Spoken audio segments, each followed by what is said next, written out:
So welcome back to DecoyNoise and another episode of Am I the Antagonist? And am I the antagonist for saying my friend needs to get a boyfriend with more money? So as always, read the story in its entirety. We take it over to Decoy Court where I give you my knee-jerk reaction. Then we do the decoy defense where we kind of talk about the inverse. We read over the top comments and the controversial comments. Then I read your comments down below. But let's go ahead and get to the story right now. So OP wrote, my friend is dating a guy who is a financial drain on her. He is a entrepreneur who can't choose a practical career for crap. He has been in 2 multi-level marketing scams and has been a failed YouTuber in the 3 years that I've known him. Right now he's in Forex doing terribly. He is in perspective definition a NEET. I think that's like a socially inept person that stays home all the time. So, to his credit, he has always had a part-time job, but because he tanks all his money in these side hustles, he rarely makes enough to pay rent. In the past year, I think my best friend has had to pay his half of the rent at least 3 times, and they live in a fairly pricey city. The reason I brought this up is because my best friend called me crying and telling me that she thinks she has to downgrade her apartment because she can't continue paying his portion of the rent. I told her she never should have moved in with him, and she needs a boyfriend who is at her financial level. I don't think a woman who would have a secure and middle-class life should be worrying about a man baby, especially since she wants children soon. She got really offended, but I think she needed to hear it. She told me never to bring it up again, but I truly think she's blind to his faults. Am I the antagonist? So as always, we take the case and rush it over to Decoy Court, and the idea that it's sad to say that there's nothing you can do about friends and terrible relationships. You know, I always use the analogy of if you're walking your dog and they're running up to a skunk, you just yank the collar back. It's for their own good. But friends, like people, you can't do that. And it's like, you know, if you yanked your friend's collar back when they're running up to sniff some skunk butt, they're gonna get mad at you. Like, you know, the only thing you can do is be there for them when they get sprayed in the face by a skunk, you know? Like, oh, wow, that was a skunk. Oh my god, I thought that was Channing Tatum. Nah, that sucks you got sprayed like that. Okay, let's go get you cleaned up, you know? Like, you just have to let them go through it and make their own mistakes, because you'll never be the good guy in their eyes if you're just pointing out all the bad things that are going on, you know?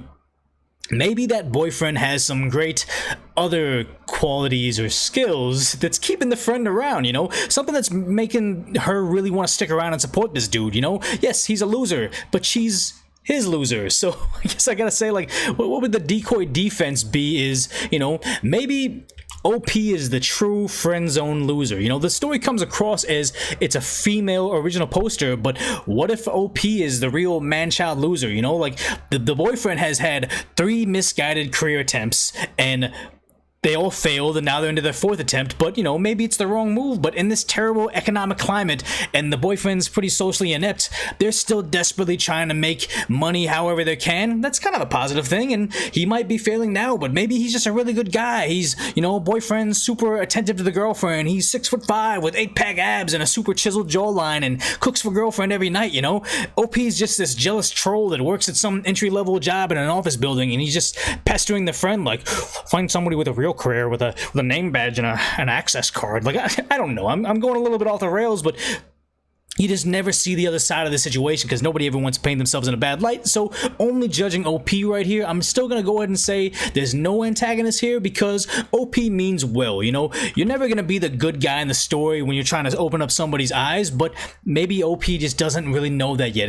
There's no ages here, so maybe they're still young. And, you know, when you're not in the relationship and you don't know that everything that's going on, maybe the friend has some terrible PTSD and the boyfriend's been there for her through thick and thin and he's her rock. You just don't know. It's probably not the cause, but you can't project your own values on somebody else's life and try to make them plan their life accordingly, you know? A true friend is just there to pick up the pieces after they fall apart, because that's what friendship is, unless OP is that weird, desperate, friend-zone, man-child character that we just kind of made up in our heads right now. But as always, we'll take a short break. I want to hear what you guys are thinking down below as well, but make sure in that break as well, if you haven't already, subscribe with the notifications on so you can watch all the DecoyNoise content. But if you want to see more stuff from me, I'm going to start a second channel, Decoy Voice, which you can also see over at DecoyNoise.com/voice, where we're going to cover more serious topics. We're still going to do the silly, like, DecoyNoise approach to things, but it's going to be about real-life things, real-life scenarios, or people being the antagonist, or whatever it is, but also do a little bit of research and kind of see, are we being misled in these things? It's going to be kind of a different thing, but hopefully I can get the Decoy Voice URL on YouTube, but we'll build up that channel. Go ahead over there if you want to subscribe to that as well, but let's go ahead and get to the top comment right now. So they say, not the antagonist. This isn't about needing someone rich. It's about needing a partner who is responsible, who you can plan a future with. She needed to hear it.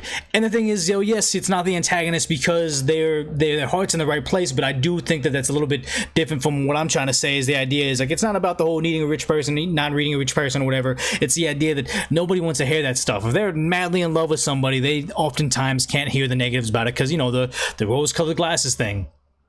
The next reply is saying this: she doesn't need a rich partner, just one with maturity, foresight, and a realistic life plan. This relationship will not be sustainable for her in the long term. It will drain her financially and emotionally.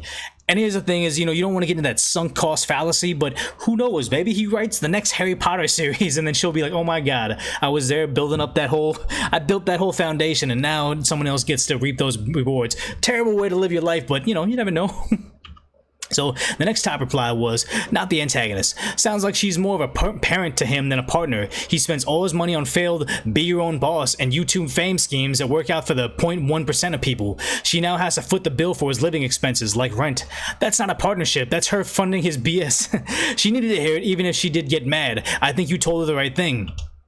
And these are all comments coming from people that probably don't mind getting cut out of somebody else's life. Like the idea that it's what they needed to hear, but oftentimes friendship isn't about giving someone like, the bitter pill saying, oh, here, take your medicine, this is what you need, this is for the best for you, like the whole yanking the dog's collar back. Yes, you want to save them from themselves, but oftentimes it makes you the bad guy, and then maybe you get some big apology later on, like, oh my god, you were telling me that you were right about her the entire time, like, thank you for shedding light, what should I do now? Like, sometimes you'll get that vindication, but honestly, it very rarely happens, and it very, very rarely is like a net positive for you. Usually you lose a friend for a long time before they come to their senses. But let's go ahead and read the next reply saying, all I needed to read was multi-level marketing, not the antagonist. And the thing is, actually the next reply was, I was done when I saw entrepreneur. Any girl who's used a dating app knows that's code for mostly unemployed and bad with money.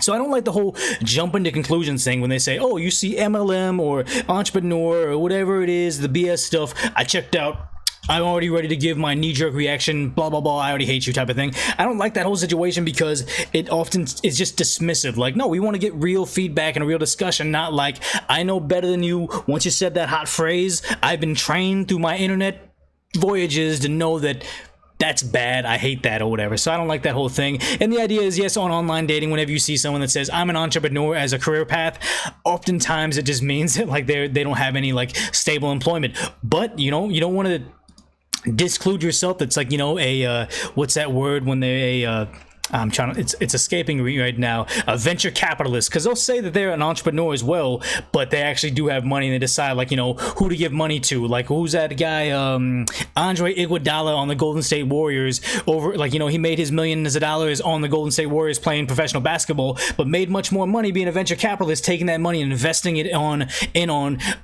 emerging tech startups. And that's the idea. It's like, yes, he's an entrepreneur, he starts new companies and kind of builds them up. Like, you don't want to say, oh, I'm gonna miss out on Andre Iguodala, multimillionaire, because I've been trained by the internet that most of the time entrepreneur is a bad word. Like, that's just dismissive to me. I don't like it. But as always, the top comments are giving us good perspective and kind of a good back and forth as to what the majority of people are thinking. Let's go ahead and look at those controversial comments, seeing what everybody else is saying. And the top controversial comment says, Slight, you're the antagonist. Why not tell her to put her foot down with him and make him get a stable work rather than tell him to go find someone richer? Even if you think this guy is a lost cause, it's a rough thing to lead with. And that's probably the best comment right now, saying, hey, they're still your friend. You want to be gentle with them. You don't want to say, I know better than you. Like, stop that, like the whole jerking the dog chain back. Have a good conversation with them. Let them know what you think and how you say, hey, I support everything you're doing, but maybe you need to have a different discussion with this person because you are crying right now. You are in tears because you got to get a crappier apartment in whatever nice city you're living in right now. Maybe the conversation isn't about finances. It's about your relationship and your expectations of a partner. You have part-time jobs, but maybe it's time to open your eyes to you know, the definition to insanity, doing the same thing over and over and expecting a different outcome. It's not about the grind. It's not about, like, you know, those YouTube or Instagram motivational speakers saying like, oh, all you gotta do is work harder, you're gonna make it, you're gonna be your own boss, you're gonna retire at 25. Like, maybe don't listen to those people. Maybe listen to a college professor. Maybe listen to a what do you call it, a college counselor. I don't even know what they're called right now, but just a career guidance person, or somebody that is actually in the career path that they want to be, that's not trying to sell them something, that's not trying to get their startup money or something. Just, like, you know, maybe more getting realistic, and that would be a better conversation. That would be a positive friendship. But let's read another controversial reply saying, you're the antagonist. No, she does not need someone at her financial level. She needs someone who can manage their money. You sound like an elitist snob, which is a very true thing, which kind of made me allude to the Decoy defense, in the sense that maybe he's just the friend zone loser who's like, oh, I got a job, this is what you need to be with. And that's why OP had such a negative reaction to him, saying, okay, enough with the whole you got a nice job, I don't care about you, he's got other stuff I'm into, not you. Maybe that's a big jump on my behalf, but maybe not. The next reply is saying, I think she just chose the wrong words, but the meaning is there, and we're also assuming it's a girl because it comes across as a girl, but it might be a dude just trying to get in there. So the next reply is saying, you're the antagonist, her mistake dating him isn't moving in with him. Okay, that's true. And the next reply was, you're the antagonist for what you said, but not for what you meant. You said, get a boyfriend with more money, which is petty and materialistic and rude. You meant to say, get a boyfriend who prioritizes you and his financial commitments, which is good advice and what your friend needed to hear. Your heart was in the right place. I think you just phrased it in a way that comes across as the antagonist. And they got downvotes for that, but I feel like that's the level-headed reply that she needed to hear, that probably makes the most sense in this situation, where it's like, yes, you need a boyfriend that knows how to get their finances in order, because I guess the girl wants to have a family in the near future and doesn't want to move out of the place. So it's not in the sense where, oh yeah, get a guy that's a billionaire, has 6 figures, or whatever the case may be. It was just a thing like, okay, look, you guys are at different stages of life. He's still trying to chase those pyramid scams and get rich quick schemes. That's for like your early 20s and your teenage years. I want to get serious about life, figure this out. We can reconvene at another time if you just still want to be in that whole situation. That does a lighter way to go about that same spiel, that same advice that OP wants to give their friend. So I mean, I get what this is. I don't understand why they say this person's getting downvotes, because maybe it's the idea that they say you're the antagonist, and the original comments on this were like, oh no, they're not the antagonist, their heart's in the right place, so don't blast them. Maybe not, but that's why I like the DecoyNoise, the Decoy Coin, giving out to everybody that's giving me good feedback and replies, because we do have, I feel like, I don't want to say a superior dialogue, but oftentimes we have more independent thinkers here, where people can have different approaches to it and say different things. I have the Decoy Court and the Decoy defense, where I just contradict myself and try to meet somewhere in the middle, and that's where all these situations probably do reside, is not like, you know, far off on one, like, you know, condemning OP, you're a terrible person because X, Y, and Z. No, it's more of a discussion. It's more of a, you know, subtle nuances. So I do appreciate that all you guys down in the comment section on this YouTube channel can have a discussion, can disagree, and we all don't really hate on each other that bad. We all just have a nice discussion. So as always, if you made it this far in the video, make sure you're subscribing down below with the notifications on, and dropping down comments, because I do enjoy reading those. Even though I don't get enough time to make 2 videos a day, I'm still kind of active on the channel. Also on the Discord as well. If you want to join the Discord, it's in the comment section, in the description as well. Nice little link to get over there. But if nothing else, put this on autoplay and watch the next episode of DecoyNoise coming up next.